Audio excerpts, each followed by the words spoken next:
Bismillahirrahmanirrahim. Assalamualaikum warahmatullahi wabarakatuh. Innal hamdalillah nahmaduhu wa nasta'inuhu wa nastaghfiruh wa na'udzu billahi min syururi anfusina wa sayyiati a'malina. Man yahdihillahu fala mudhillalah wa man yudlil fala tajida lahu waliyan mursyida.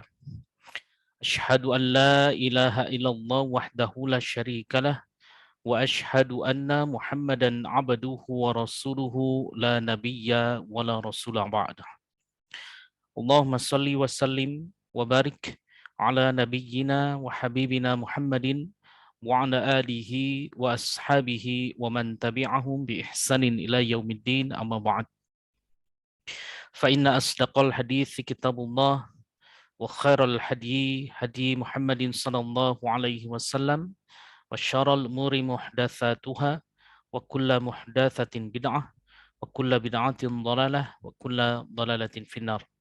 Fayaqulu subhanahu wa ta'ala fi muhkami tanzilih ya ayyuhalladzina amanu taqullaha wa qulu qawlan sadida yuslih lakum a'malakum wa yaghfir lakum dhunubakum wa may yuti'illaha wa rasulahu faqad faza fawzan 'azima amma ba'd.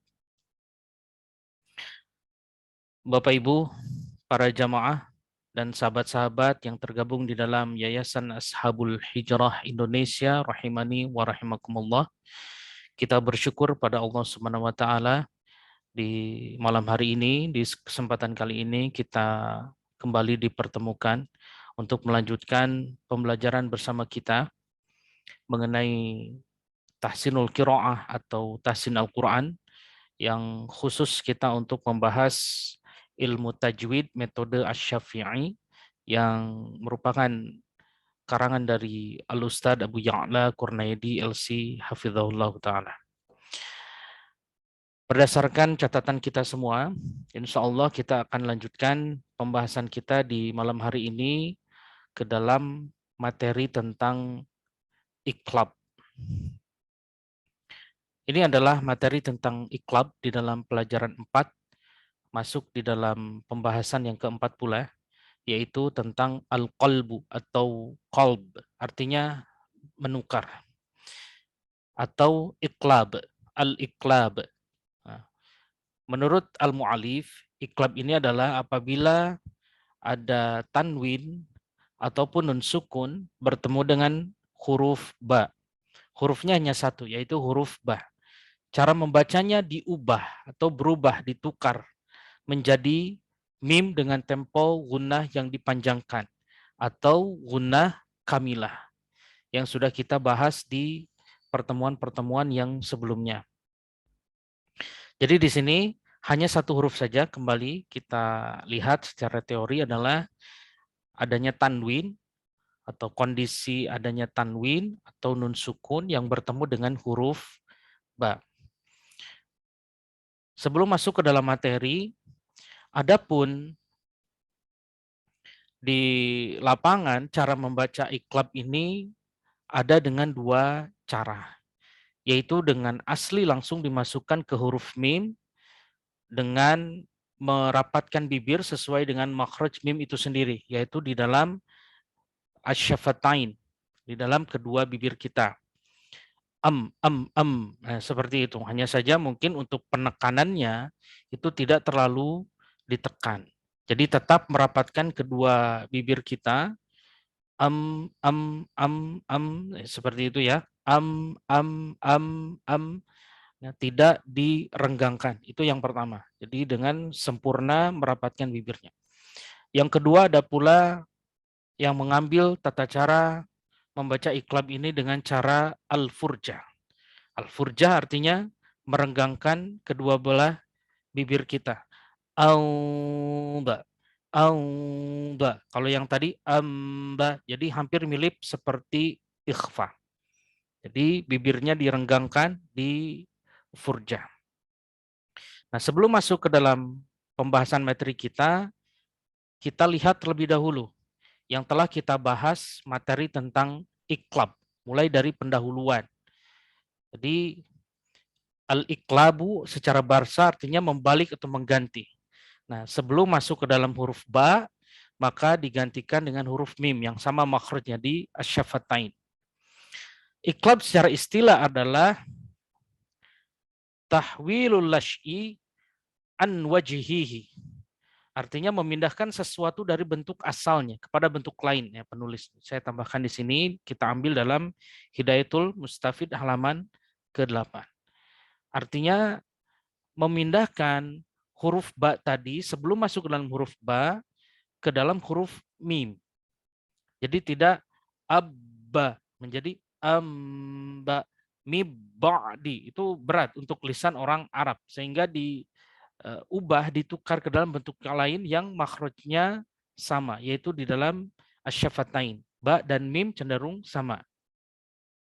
Jadi mim ba'di atau yang furjah mim ba'di. Nah, jadi seperti itu. Nah, kemudian kita lihat lagi pengertian yang lain mengenai iqlab itu sendiri.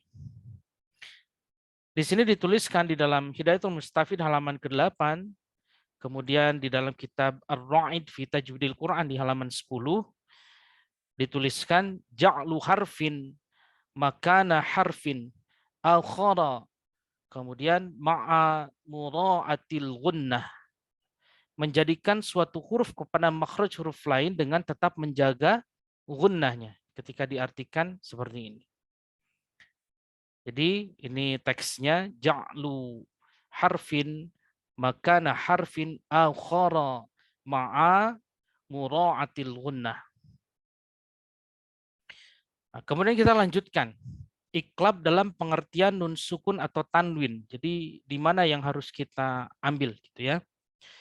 Di sini ada teks yang kita ambil dalam Fathul Aqfal halaman ke-10 atau Tuhfatul Aqfal. An-nunu wa tanwinu idza waqa'a qabla al-ba'i yuqallibani miman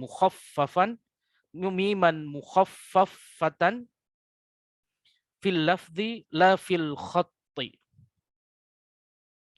Apabila nun mati atau tanwin bertemu dengan huruf ba, maka keduanya ditukar dengan huruf mim, tetapi hanya dalam bentuk suara, tidak dalam bentuk tulisan. Nah, ini pengertian tambahan tentang iqlab. Kemudian satu lagi di sini, satu lagi ada pendapat atau yang dituliskan di dalam kitab Fathul Aqfal.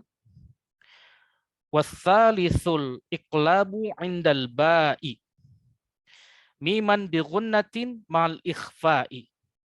Yang ketiga adalah iqlab. Maksudnya di dalam kitab ini, di dalam bab nun sukun dan tanwin adalah iqlab yang ketiga. Yakni apabila menghadapi huruf ba, maka ditukar kepada mim dengan suara antara gunnah dan ikhfa. Jadi suaranya di sini, di Fathul Aqfal ini, ba ini tidak disamarkan, tetapi sempurna ke dalam huruf mim dengan suara antara gunnah dan ikhfa. Maksud gunnahnya di sini gunnah kamilah. Kemudian kita tambahkan lagi supaya bisa menjadikan atau menambah referensi kita, yaitu cara membaca iqlab adalah dengan mengubah suara nun sukun atau tanwin menjadi mim. Mim ya, tadi sudah ada dalilnya tadi. Kedua bibir dirapatkan untuk mengeluarkan bunyi dengan disertai gunnah kamilah yang keluar dari pangkal hidung sebagai tanda bahwa di sana terdapat hukum iqlab. Jadi sempurna bibirnya dirapatkan. Nah, ini yang didahului atau ditulis di dalam ilmu tajwid plus di halaman yang ke-10. Tiga alasan yang dikemukakan oleh jumhur ulama tentang terjadinya hukum iqlab yaitu yang pertama, karena hukum nun sukun atau tanwin mengandung gunnah. Sedangkan untuk mengucapkan huruf ba, bibir harus tertutup. Ini akan mengakibatkan terhalangnya gunnah apabila dibaca dengan izhar. Satu. Yang kedua, antara nun sukun atau tanwin dengan huruf ba berbeda makhraj dan sifat. Karena itu ia tidak memenuhi syarat untuk dibaca idgham. Jadi tidak bisa mibadi. Nah, tidak bisa yang seperti itu. Harus digunakan. Apabila dibaca ikhfa juga tidak mungkin, atau di al-furjah, Karena berarti masih di antara idhar dan idgham. Jadi inilah 3 alasan mengapa pemilihan terhadap cara membaca iqlab ini harus menutup secara sempurna di dalam ilmu tajwid plus halaman 100. Kemudian kita lihat lagi. Di dalam ilmu tajwid plus dikupas juga cara membaca iqlab dengan cara al-furjah atau direnggangkan. Yang pertama kita baca dulu. Cara yang terbaik mengucapkan iqlab adalah dengan menukar huruf nun, sukun atau tanwin dengan huruf mim. Secara sempurna tadi ya, bibirnya dirapatkan. Di samping karena huruf mim mempunyai sifat yang sama dengan nun, yakni gunnah, juga karena makhraj mim dan huruf ba ini sama di asy-syafatnain, sehingga pengucapannya menjadi mudah dan sifat gunnahnya tidak menjadi hilang. Nah, di dalam kitab ini Ilmu Tajwid Plus halaman di 100 yang dikarang oleh Al-Ustadz Muhammad Wahyudi Hafizahullah Ta'ala, beliau menulis adanya pendapat lain pada hukum iqlab ini. Ada yang menyebutkan bahwa sebenarnya termasuk ke dalam ikhfa. Karena suara nun sukun atau tanwin tersembunyi saja dalam gunnahnya. Oleh karena itu, hukum bacaan yang terjadi dalam masalah nun sukun atau tanwin ini hanya ada 3, yaitu idhar, idgham, dan ikhfa. Nah, pengucapan yang ini yang tetap direnggangkan itu disebut dengan al-furja atau furja, yaitu merenggangkan kedua bibir. Cara membaca dengan kaidah furja, ini mohon maaf sekali lagi, tidak dipergunakan di metode ilmu tajwid Ashabul Hijrah untuk standarisasi. Ini yang saya tambahkan. Berdasarkan dalil-dalil yang sudah dikemukakan di slide yang sebelumnya. Dan ini sudah kita bahas di kesempatan yang lampau. Nah, sejatinya ketika ada salah satu metode yang membaca iqlab ini dengan al-furjah, maka itu akan dekat terhadap ikhfa. Jadi menurut ilmu tajwid plus di sini, metode ini yang ditulis di sana, ketika hukum iqlab dibacakan dengan furjah, lebih baik itu sama saja dengan hukum ikhfa. Ya, cara menyamarkannya sama dengan huruf hukum ikhfa. Sehingga ketika ada kondisi demikian, iqlabnya menjadi lebur saja, tidak ada. Jadi hanya ada 3 saja, ada idhar, idgham, dan ikhfa. Ketika iqlab ini dibacakan dengan al-furjah. Nah, ini yang ditulis di dalam ilmu tajwid plus halaman 100 dan kami sepakat dengan apa yang sudah ditulis dengan oleh Al-Ustadz Muhammad Wahyudi hafizahullah taala. Namun demikian, para jamaah rahimani wa rahimakumullah, dengan adanya 2 perbedaan ini hendaknya tidak saling salah menyalahkan. Nah, keduanya ada hujah dan insya Allah ini sampai hari kiamat pun nanti tidak akan sama pendapat ini. Ya, tidak akan sama. Masing-masing mempunyai hujah sendiri-sendiri. Dari dalam hal ini harus saling berlapang dada dan saling menghormati satu dengan yang lainnya. Seperti kaidah fikih. Ambil yang menurut kita paling yakin di dalam hati kita dengan tanpa mencela atau mengingkari pendapat orang lain. Nah, hanya saja karena kita dalam satu majelis, dalam satu bentuk yayasan, maka pengambilan masalah iqlab ini kita ambil dengan cara merapatkan kedua bibir kita secara sempurna, tidak mengambil iqlab dengan cara al-furjah. Adapun ketika Bapak Ibu rahimani wa rahimakumullah sedang bermajelis di satu majelis yang mempergunakan atau menyepakati di sana mengambil iqlab dengan cara al-furjah, maka silakan dipraktekkan dengan cara al-furjah supaya bisa menghormati. Namun ketika di Ashabul Hijrah maka kaidah iqlab dengan cara al-furjah tidak kita pergunakan. Walaupun kita mengetahui kaidah itu untuk tambahan pengetahuan kita. Wallahu a'lam wa bishawab. Demikian. Jadi supaya tidak saling salah menyalahkan dan kita mengetahui ilmu tersebut dan masing-masing mempunyai hujah sendiri-sendiri. Kita kembali materi ilmu tajwid as-safi'i. Jadi tadi sudah dibacakan, di sini tidak dijelaskan apakah ini diambil dengan al-furjah atau tidak. Karena kita bahas di yayasan kita, maka kita tidak ambil dengan cara al-furjah. Tetap merapatkan kedua bibir kita. Baik, di sini ada tulisan-tulisan latihan yang sudah dikemukakan oleh al-mu'alif ketika ada nun sukun atau tanwin berhadapan dengan huruf ba. Nah, cara membacanya adalah ditukar terlebih dahulu huruf ba ini dengan mim, tapi hanya dalam bentuk suara, tidak dalam bentuk khot tadi, hanya dalam bentuk lafaz ya, bentuk lafaz pengucapan kita, tetapi tulisannya tetap tidak. Namun di dalam Al-Quran, insya Allah baik itu cetakan Madinah ataupun cetakan Kemenak, maka di hukum iklab ini akan dibantu dengan huruf mim kecil di atas huruf nun. Insya Allah ini akan memudahkan kita sebagai tanda bahwa ini adalah bacaan iklab. A'udzubillahi minasyaitonirrajim. Baak. Nah, ini yang kita pergunakan ya. Adapun yang furja saya contohkan. Baak. Nah, seperti itu. Kemudian yambu'a. Kalau yang furja saya contohkan sekali lagi. Yambu'a. Nah, seperti itu ya. Yang al-furja di Yayasan Ashabul Hijrah tidak kita pergunakan. Mohon maaf. La yumbazan alimum bima ambatakum amburik zaujim bahij yumbitu lakum min ba'di mitsaqih fi dhalalim ba'id min makanin ba'id hammazim masya'im binamim alimum bidzatis sudur. Kemudian ada satu latihan lagi. Al-Mu'alif menuliskan atau menginstruksikan kita untuk membacakan suratul Humazah. A'udzu billahi minasy syaithanir rajim.